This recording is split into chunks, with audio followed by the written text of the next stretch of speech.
Hello everyone, I'm David Tosh and this is my video on how not to run the Moab 240.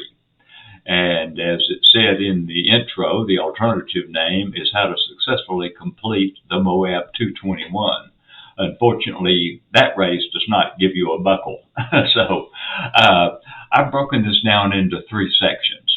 The first simply goes over what went wrong, what I should have done different, and just get you the information so that hopefully you're not going to go out and blow it like I did. The second section is just a review of my race. Basically, it's just the videos and the photograph that myself and my crew took during the race that show the scenery, first of all, because while you take pictures there, it's amazing, but also the problems I had when they started showing up, the effects it had, which were some of them totally unexpected. And then the final part of this video is just going to be kind of going through some of the products that I use that work for me. Because that's one thing I don't ever see anybody talking about, and I do see questions about it, is, well, what best do you use? What hydration drink? Whatever. Anyway, it's just, I'm going to go over what worked for me, and that's it. So, that said, then we're just going to get right on into this.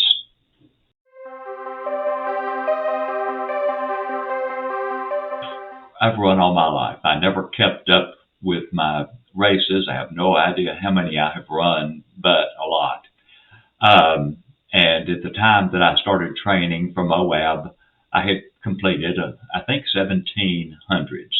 The most recent of those was the Krill Jewel last year, which is, if you're familiar with the race, a hard rock qualifier. It's pretty difficult. It's actually 106 miles. And so I'd never slept in a trail marathon, a trail race of any kind. And I felt like, well, maybe I need to experiment with it just to see how I do. I didn't know if it'd work or not. So at mile 85 of Krill Jewel, I crawled in the truck and slept 30 minutes. And it made a difference. I could not even believe I've got it down. I know what to do at Moab. And so using past experience, as you know, us especially ultra runners, I think, are even worse than road runners, we can figure it out. And I didn't listen to what a few people told me, and I should have. So I thought I had my sleep cycle down. My plan was, and I followed it exactly to the letter, at Indian Creek, sleep 1 hour. At Shea Mountain, sleep 2 hours. At Road 46, sleep 3 hours. And then sleep 3 hours if I have time at the last aid stations. Well, the trouble is, that's backward. As I was sitting in the Porcupine Rim aid station, I had a conversation with the medical director for Moab, who, as you can imagine, sees a whole lot of this problem that I had, and what is called as the ultra runner lean. And we've all seen it. We've seen videos. My wife and I put on a trail series here in Birmingham that includes two 100-mile races. The Blood Rock 100, which I happen to have the shirt on for right here, and the Lake Martin 100. And we've seen the lean at both of those. We also do a 48-hour called the Endless Mile, and we've seen it there several times. But I didn't understand it. I was like, why don't they stand up straight? You know, can't you just, surely they can straighten up. Well, no, you can't. It's amazing. It's like, in my case, everything on the left side of my body locked, and there's nothing you can do about it. And the right side ceased to function. That's the only way I can explain it. And it's very frustrating. It makes things very hard because even though you're leaning, your muscles are having to support you. And so you're burning up more energy than you normally would. Plus, I was fighting it the whole way. I was using my pole on the right side to try to push myself back, and which also wiped out the right side of my arm and shoulder. It's extremely difficult. And there's a couple of other issues with it that I had never imagined. I'm going to see this picture here. I had no idea I was taking these pictures at a 25-degree angle. I absolutely did not realize it. That's how the effect this has on your balance and equilibrium. The other side of it that actually could be dangerous, especially on technical trails, is you cannot walk in a straight line. The last day going up, or the last day before, on the way up to Geyser Pass, I kept walking off the trail. And finally, Michael Stevens, that was pacing me at that point, got behind me. And when I'd start off the trail, he'd grab my pack and pull me back. I literally fell off the trail once and slid down the hill about 20 feet before I got myself stopped. And had a tough time getting back up to the trail. It was steep. Michael finally pulled me on up to the trail. But that's what it does to you. I'm pulling up, it's not a chart, it's just to show you this is where I slept and how long I slept.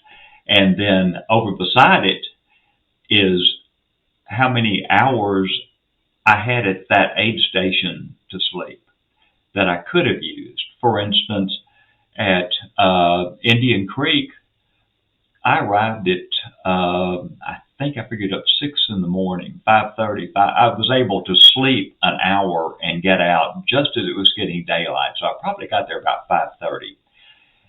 And that's 5:30 a.m. That aid station didn't close till 2 p.m. I could have slept 8 hours before I went on. I mean, I wouldn't have done that. I don't think I could have. But that's what I should have done, is slept 5 hours or so. At the next one, try to sleep 5 hours. Then, if I'm feeling good, I can start cutting back some. You know, if you're 20 or 25, yeah, you can sleep an hour at a sleep station and go and probably get through it. And if you sleep an hour at each aid station, you can probably make it to the end because your body recovers. But it's not going to be as fast as if you slept longer at the early aid stations, because you'd be able to go faster later on, and you'd more than make up the distance. But at least you can get away with it. But if you're approaching the gray hair stage, then you've got to sleep early because your body simply doesn't recover that fast. And I'm going to post all these charts and some other things I'm going to do later on a blog post on our website, southeasterntrailruns.com. And if you want to go pull up any of the things just to see what I'm talking about, to see my charts, then go right ahead and feel free. If you want to copy any of them, that's fine with me. Now, we're gonna close this part of the video and go on to the second part, which is just basically it's a video and my thoughts on how my race went. And there's some nice scenery in there. Now, I didn't have a camera crew. It's just me and my crew with our iPhones taking pictures. So don't expect something ready to go to the Telluride Film Festival. It's not that, but I include in that you can see what happens to me. I'll put it that way, and you can see the progression of how it gets worse and worse and worse to the point that it's all I can do to even keep moving. In the third section, I'm going to do, as I said, I'm going to go over some of the products I use best, a particular light that I like, and some things like that worked very well at Moab. But I'm also going to go over my race planning, because that's critical. And that's as critical as getting the sleep. And so maybe I should have put that in this first section. At the 1st of August, a friend of ours, who is an outstanding runner, and I went out to Moab to review some of the more difficult sections of the course. By the way, she finished. I didn't. Now, this is the first climb you get into in the race. You can see how technical it is. We just felt like we needed to see what was going to be there. The second day, we did a 34-mile trip from the island to Shea Mountain, where the second sleep station is. This is a beautiful section. one part actually goes down a river. Um, Second day, we were a little wiped out, so we went over and did a little tourist stuff at Arches National Park. Really enjoyed that. It's a beautiful place. Then the third day, we had, because of a change in our plans, lost one of our rental cars, so we couldn't do a point to point. So we had to do some outbacks, but got to see the sections around Geyser, and that helped. Gave us an idea, at least, of what we were going to encounter there. Then, right at the end of August, I packed up my truck with camping gear and drop bags and headed out to Colorado for 10 days to acclimatize. Spent the first several days at Molas Pass Campground at Molas Lake at 10,000 feet above Silverton. It's an absolutely beautiful area. That's a nice shot of Silverton. And then the first day there, we did a hike up to from Cunningham Gulch, which is the first aid station or the last aid station in Hard Rock, depending on which way they were going. Went up there and enjoyed all the mining equipment left at that abandoned mine above. Then the second day, we went over to another section of the Hard Rock course, which I've always enjoyed. It's Bear Creek Ouray. It's about a mile-long section that's blasted out of a cliff that you start out when you come out on the cliff face 500 feet above the river below. Not a place you would want to fall. Anyway, it's one of my favorite hikes in that area. Then the third day, we got a little more adventurous and decided we needed to go climb Handy's Peak. That's one of the Colorado Sporteeners, and it's also on the Hard Rock course. And we hiked up. It was getting a little stormy, and we literally stepped onto the summit as a blizzard hit. Needless to say, we got off the mountain a lot quicker than we went up. Then the next day,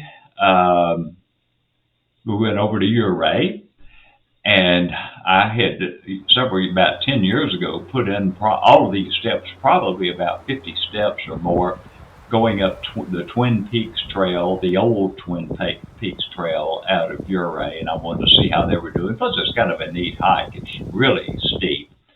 Then the next day, went over to Telluride, hiked up past Bridal Veil Falls, you see here, and then on up to Ingram Falls, which if you're standing on Main Street in Telluride, look straight ahead, you see Ingram Falls directly in front of you up at the, I guess it's the first head wall.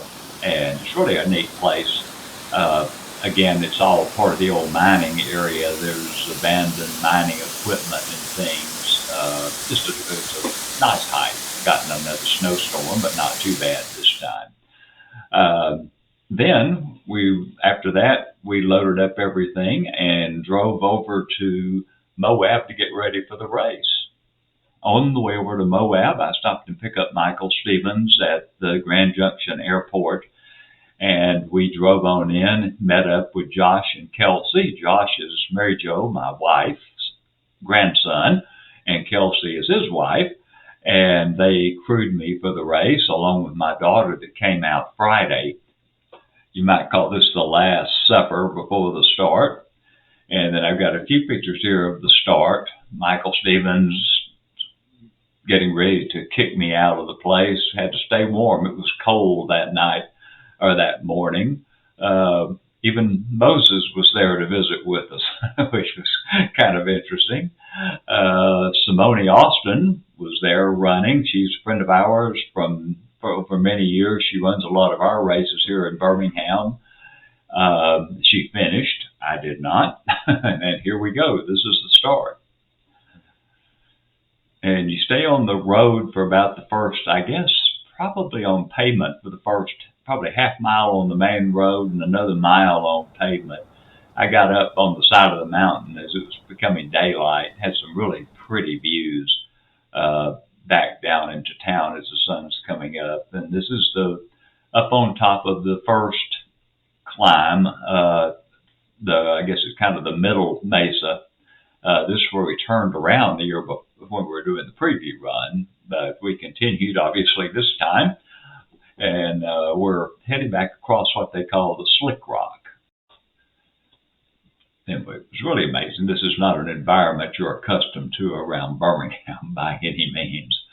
Um, the rocks were just amazing and huge. I mean, like I said, they're mountain-sized rocks. Um, this is one particular one that I got the video of going down. It was just, I guess it was one of the largest ones we went over, and it was, I can't even compare it with anything. And then we went on down. We're actually following a Jeep road down toward the river, uh, and getting a little closer to the river here. You can see it up ahead. And the aid station, in fact, actually, I thought the aid station was where we come down this road to the river, right here where you can see the cars. I thought that was the aid station. It turns out it's way out at that far bend in the river. We went down the road what seemed like forever, right? Probably about a mile. But the cliffs and all are just amazing along the river. And here I am coming into a mesa back. In the meantime, my daughter had showed up, although she didn't arrive until after I got there. And my crew had volunteered to work at this aid station all day, so they were there when the sweepers showed up. Now, this is the climb after a mesa back, headed up toward what's well known as Jacob's Ladder. And as you can see, it's technical. I mean, this was the second climb, really.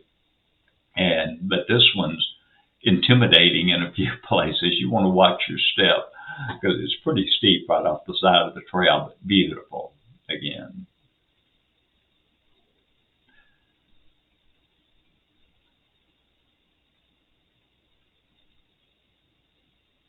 Anyway, I had to take videos just to to capture the entire panorama of the area. A photograph just doesn't do it.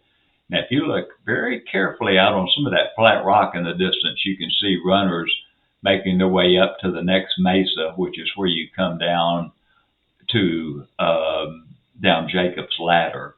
Now, this is looking across at the La Salle Mountains. There was a storm even that first day over there. I think they had storms just about every day, and I think some of the later runners got in them. I mean, the earlier ones. This is the top of Jacob's Ladder. Now, this thing's a little intimidating when you look at it, but the trail's actually nice going down.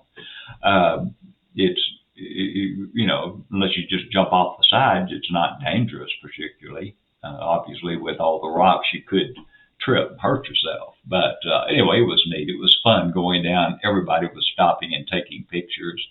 That was a photographer taking official pictures. But anyway, we enjoyed it. And then after we got off this, it just kind of flattened right on out for a long ways. We made our way along this section over to the Colorado River, and some of the rocks and the rock formations along here were outstanding. I took a lot of pictures, a lot more than I put in this video. And we were still on this flat part. And in fact, we stayed about the same distance above the river, as you can see here,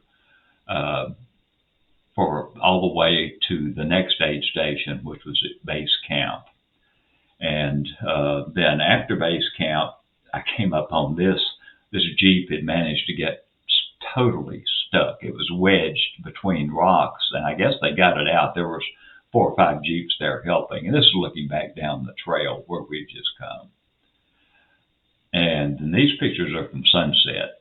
It was really a spectacular sunset with the sun hitting all the cliff faces off in all directions.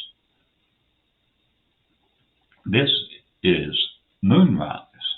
It was absolutely amazing. It was so bright that first night that I couldn't even get a picture of it. Now, this is at Indian Creek.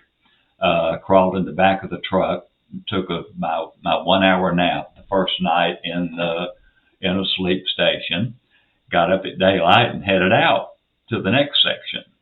And this is along the section from the island, which I've hiked before, up to the Shea Mountain, the next sleep station. this section is just beautiful. I got to do it again in the daylight, and I was really glad, although it was again hot. So, but that goes with the territory. Okay, the next section is, now this is where I was at night, and this is after Bridger Jack on the way to Shea Mountain. This is one of the worst trails I've ever tried to go down in my life. It was just brutal. Get down to the bottom and you go down the creek bed, literally a mile. And I don't know what happens if you have a flash flood during this section. Now this is at Shea Mountain. I sat down and had a little food before going to take my nap and warmed up and headed out. And this next section to Dry Valley, my daughter Mallory paced me. And this is when the problem began to develop. She told me, as you can see in the video, Dad, straighten up, you're leaning. Well, look at this picture. I was definitely leaning. And it got progressively worse. And now this is the third day, so Simone was there. She headed out ahead of us, and I never saw her again. Like I said, she made it. Next 10 miles were about as flat as 10 miles can go. Josh paced me this section, and that's a picture he took of me laying literally in the dirt. I was out. And but then this is a picture I took of the La Salle Mountains, which we were going away from, which is very frustrating when you know that's where you're supposed to be headed and you're going off in another direction. But notice how tilted it is. I had no idea that it was tilted like that. That was just all how bad things were at that point. And this is on the way up to the Needles aid station. And then after that, Kelsey, I have no pictures, but Kelsey paced me the next section to Road 43. That was another difficult section. Now here we are. I'm leaving Road 46. That's when I took these pictures. I was in such bad shape, I literally had no idea I had the camera tilted like that.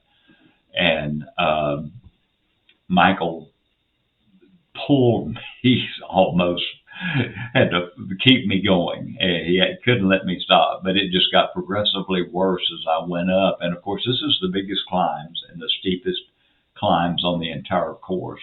And I had to stop constantly and stretch, and it just took forever. But it was a beautiful section. The aspens, totally amazing. I also, on several occasions, just lay down and took a nap. I had no option. So, and this is one video I took of the aspens. They were just, no matter how tired and bad I felt, I had to get that picture. It was just spectacular. This is where I talked earlier in the video where I went head first off the trail. That's it. I slid down all the way to some trees down below before I got myself stopped, and then had to crawl literally back up the mountain. Okay, then Kelsey paced me from Geyser Pass to where I dropped at Porcupine Pine Rim. This was very slow, very difficult. This is going along the road very early, and I felt good the first 4 or 5 miles, probably the first 4 miles out of Geyser Pass, and then the bottom fell out. And Kelsey took these pictures of me laying. I was actually stretching on most of those pictures. That one, though, she said I lay down on that rock and just in 15 seconds I was snoring. That's how bad it was. Now, these are coming into Porcupine Aid Station. I mean, this is not exaggerating how bad I felt. That pretty well sums it up. I mean, I could not do anything. I was struggling. That's the whole crew, Josh, Mallory, Michael, and Kelsey, with me in the middle, leaning a lot. So, anyway, that's the effect. And that's what happened to me. After that, we drove back into town.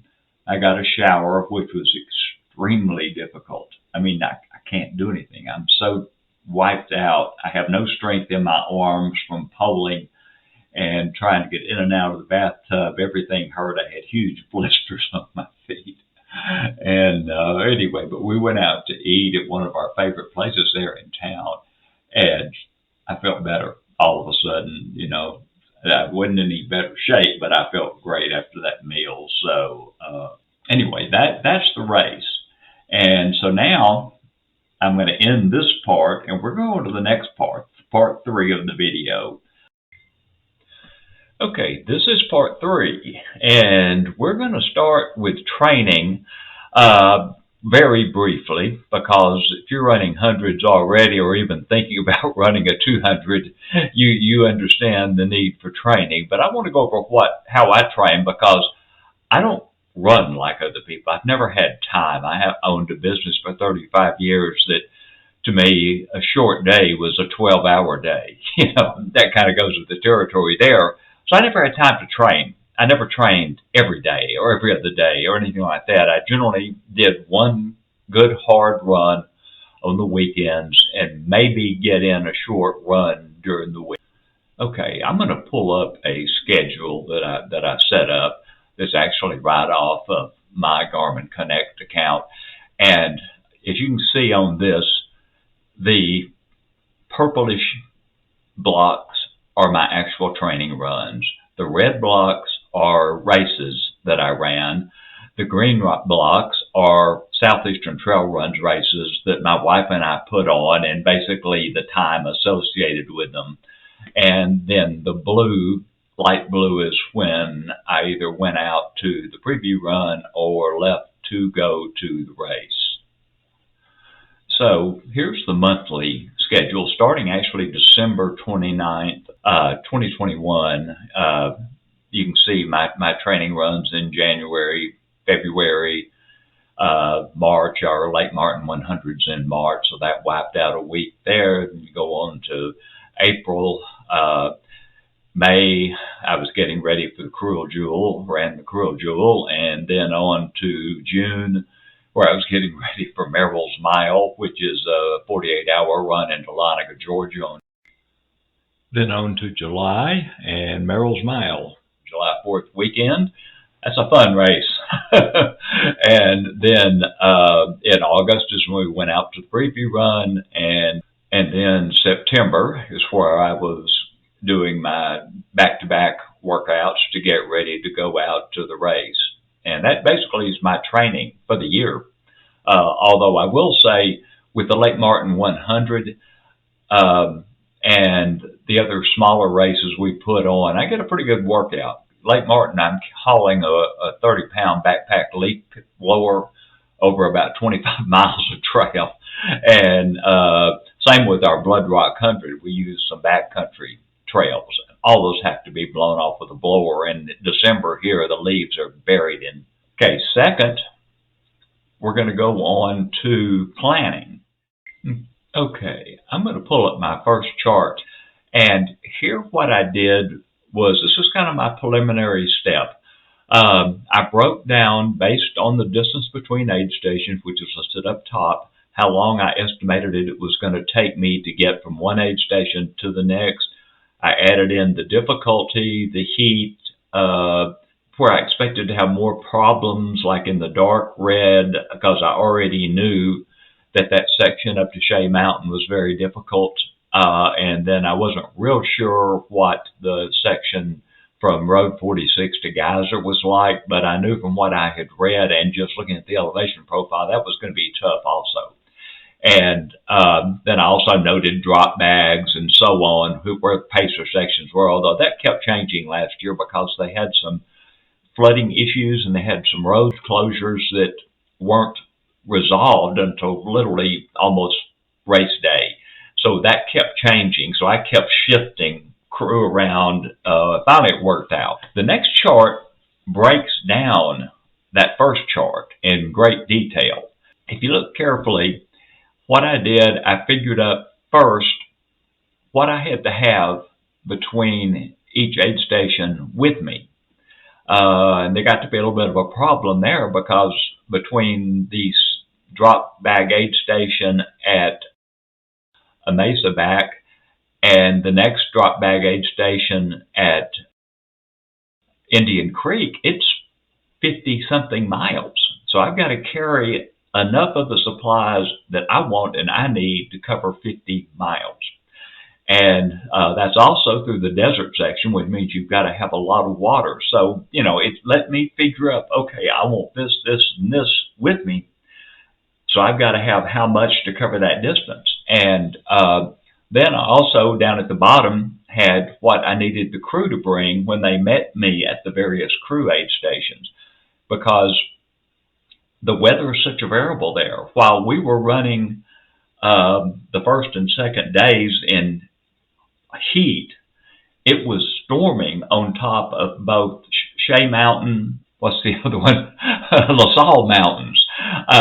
We could see the storms up there. And I suspect the leaders that got into Shea that in the run probably had some pretty rough weather, it looked like anyway. So, I wanted them to have the extreme gear just in case we got caught. And so this chart let me figure up so they could go through it and know exactly what I needed at each aid station. And then also there's the mental part of that I have a mental image of where I am, especially going out there to see it in the preview run. I always recommend, before I ran the Leadville 100, I went out to do Ken Clobber's preview run. And that helps so much because you've seen major sections of the race.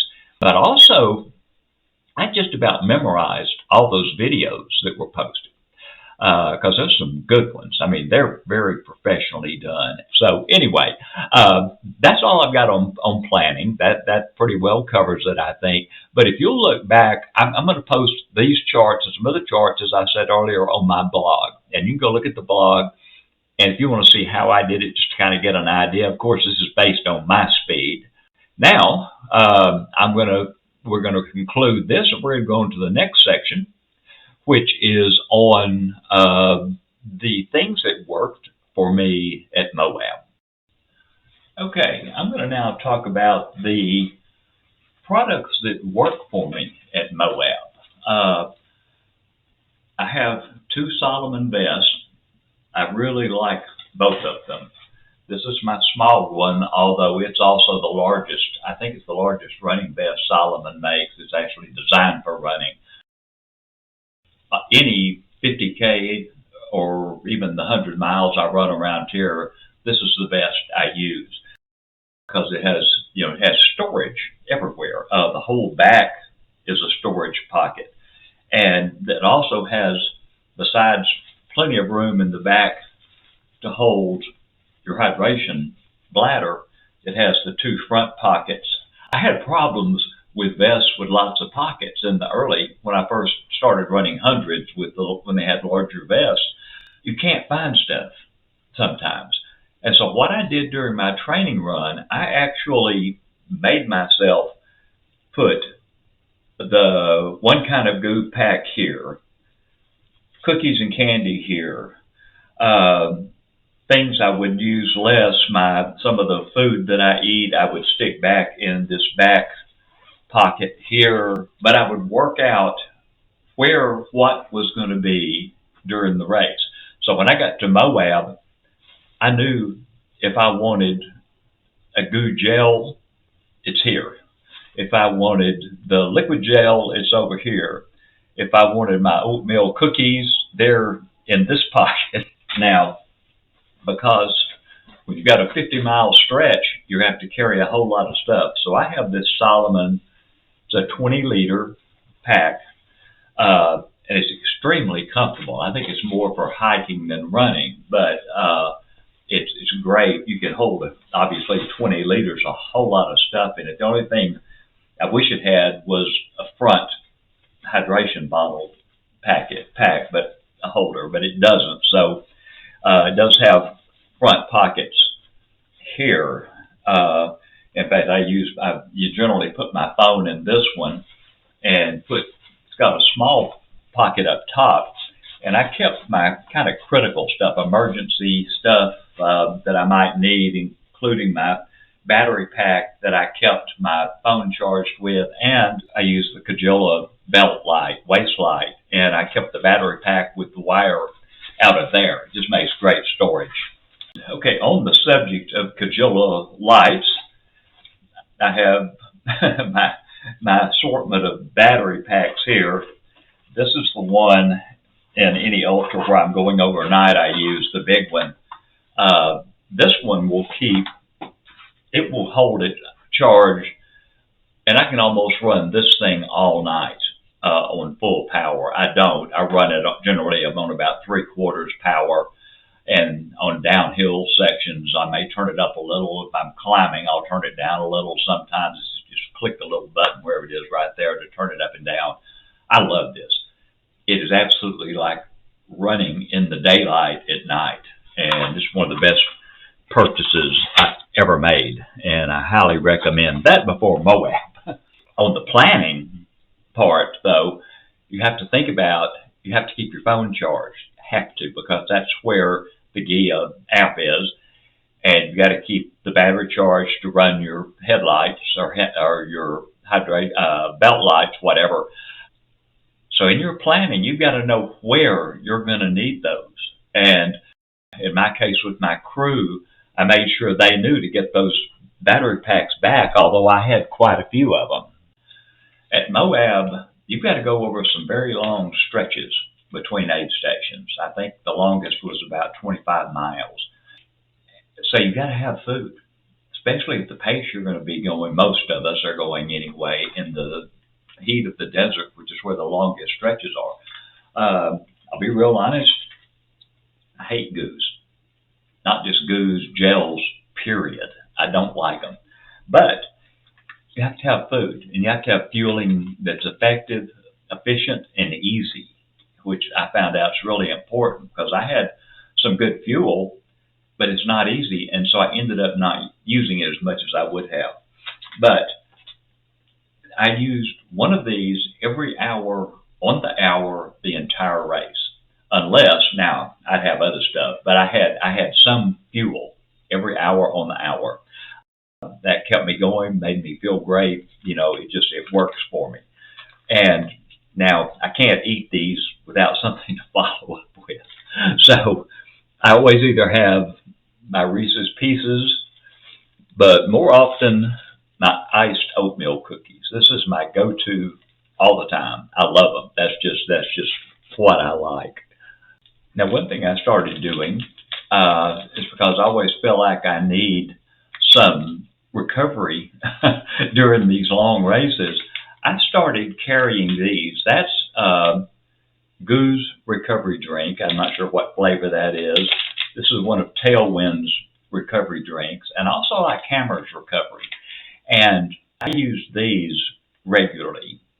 Maybe every 5 or 6 hours, I would mix up one of these, some in my water supply that I had, or at aid stations. And I also had my crew bring a recovery drink pre-mixed to the aid station, to the sleep stations, because I drank a recovery drink before I lay down to go to sleep, and that really seems to work.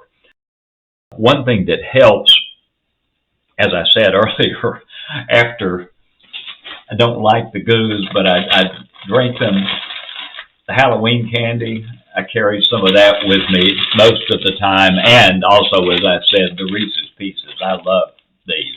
They do have a drawback in the desert. They melt. And I ended up with some, because the drop bags sit out in the sun in most of the aid stations. And if they don't, it's so hot they melt. I also like just granola bars, any kind. That stuff I can eat. I don't count these or candy or cookies as a meal, I guess you would call it, because I do have what I call a meal every hour, and that's critical. That way you don't get behind. Now, this is what I did during my training runs, but I found that I didn't do it as much as I intended to during the race. These are little tuna packs, and I would keep these with me between the longer aid stations, planning to eat them about one every 5 or 6 hours. The trouble is, I also have the wheat thins to go with them, because I used other kinds of crackers when I first started, but they crumbled. These pretty well hold up. This bag also makes a nice little trash sack to put this in when you get through because these are messy. The trouble with these is I had to store them in my pack, so I've got to take the pack off to get to them. I found I had to sit down to eat these things. So what I ended up doing at Moab, a couple of times I actually took the time to sit down and eat them, but you're probably losing 10 minutes you could be going. All the other stuff you can eat moving. And I'm kind of a time miser in races. I didn't want to waste 10 minutes sitting. So I did a couple of times, but that's about all I use these things. One other thing I highly recommend, and I probably don't even need to mention this, hand warmers. It gets, believe me, it gets cold up. It was very cold on Shea, but not awful. I left my shorts on, but on in the La Salle Mountains, it was cold overnight. Now, Shea's going to be different this year. They've changed the course. I don't know. Last year when we left the Shea Mountain aid station, it was downhill to Dry Valley. This time you climb 2,000 feet immediately after coming out of Shea. But after sleeping, you'll feel good, and that'll be good. So, okay, now I want to show you a couple of more products that I really like. I'm going to have to do a little disclaimer here. Both of them sponsor Southeastern Trail Runs races, my races. So, but I'm actually used both products way before they were sponsors. One's Altra Shoes, the other one's Craft Sportswear. And in fact, I've been using Craft since I used to ride road bikes back in the early 2000s. And then Altra, I discovered them about 5 years ago, and that's all I've run in since. But that's two of the things. But I'm going to show you the things that I got specifically to wear at Moab. Now, if you're not familiar with Craft, they make Nordic ski wear. And for ski racing, skating, things like that, in cold environments, and they are amazing. This down jacket is so warm, and it wads up, because it's down, it wads up, so it's easy to store, although I ended up just kind of tying it around my waist during the race. Then I have these Craft tights, which are amazingly warm. I actually only wore them at Geyser because it wasn't cold enough. They're extremely warm. They're fleece lined, so that's what keeps them so warm. And that, of course, is the base layer. And then this is a mid-layer top, and it's also, as you can see, fleece. And this thing's amazing. In some of the pictures, you see me wearing this because it's outstanding. Now, this is also a pair of the Craft outer layer, and I wore these also during the race. Now, then to the Altra shoes. This is one of 3 actively used pair of Altra Olympus that I have, and as I said, this is all I've worn for 5 years, and I can put these on at Krill Jewel, which I'm running in May for the 3rd time. It takes me 43 to 44 hours to finish. I never take them off. My feet don't even hurt after the race. They're amazing. I've never had a blister with them except at Moab. I just have blisters at Moab, but it's a little different story. So, in fact, I would bring the others up and show you, but I ran the Mountain Mist 50K over the weekend, and that's traditionally a very muddy course. In fact, the only time I think this was the 9th time I've run it, the only time I've ever run it, that it wasn't muddy, it was totally frozen, and which was actually better because by the time I get there, there's so much dirt tracked on the ice that it's almost like non-skids. So anyway, these work great for me, of course. Now, I saved the best for last, possibly the most important for last running in the desert, and that's hydration. Over the years, I've tried every combination of thing imaginable. They don't work for me. I can't keep my electrolytes in balance. And if it gets out of balance, I get sick, period. And then I discovered a couple of years ago base salt.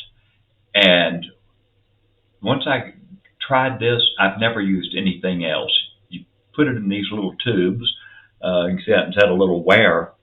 And what it is, if I can do this without pouring it out, it's just basically salt, but of course it's electrolyte mix, but it tastes like salt. And you filled it up. This one's got about half full. Open the little lid. You lick your finger. Probably better carry some wipes with you.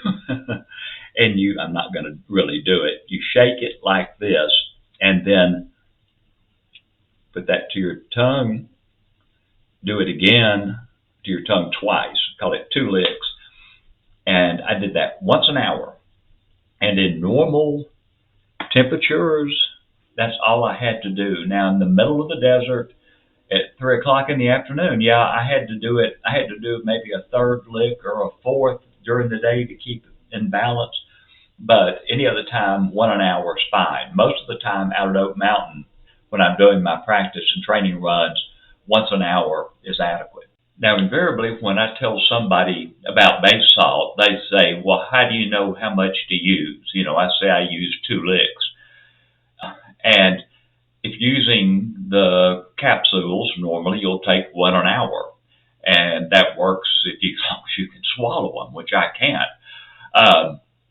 If you're pre-mixing your drinks, then you just drink it and hope it keeps you in balance. With this, though, what I found out works for me, I kind of pay attention to what's going on. And if I start feeling a little sick, I try to evaluate, is there stuff sloshing around in my stomach? And if there is, that means I need to take more salt because the water's not being absorbed quick enough. If, on the other hand, I begin to feel a little sick and nothing is moving around in there, can't feel any water jiggling around, then there's a good chance I'm taking too much salt, because virtually every time I have been sick at a race, and it's knocked me out of races several times, it's because I got the electrolyte concentration too high. And that sounds simple, but it works for me. And because the base salt works really quick, within just a few minutes, if you got it right or wrong. If you start feeling worse, then go the other way. But anyway, it just, like I say, in 5 days at Moab, I never got sick at my stomach. When I run my hundreds, I may feel a little tinge of something every now and then, but it goes away, and I can keep it away. So that's how I do it. And I wanted to throw that in real quick. That's what I use, and that's got me through the race, except for the sleep, up until to 221 miles. So, by the way, the reason it's 221 miles, if you've ever looked at the schedule, Porcupine Rim's 220 miles, because, as I said, I couldn't walk a straight line. I literally constantly. I even walked off going up to Geyser Pass. This is a major gravel road. It's wide. 3 cars could line up across it. That's how wide it is. I walked off of that twice. How do you do that? It's that bad. That's how bad this whole thing was. But anyway, I'm going to stop right now here, but I'm going to do one more little thing, so just stay with us for 1 more minute. Now, before we go, I want to do a little promotion for Southeastern Trail Runs. We have 3 races that I think some of you would be interested in. We have, as I said earlier, we have 2 100-mile races, and we have one called the Endless Mile. That's one of those timed 48-hour events. Those are fun. I've really got where I enjoy them. I've done several. You don't have to worry about planning. You come by your aid station every hour, or the main aid station. They're fun events. Anyway, we really enjoy that one, and that one's in October. And it's a 6-hour, 12-hour, 24-hour, and 48-hour. We also have a 24 and a 48-hour relay, which is always fun. So anyway, you're seeing some pictures of these as we go. Then the next one, which is coming up, one of our hundreds is coming up in March, and that's the Lake Martin 100. Now, this is a beautiful race.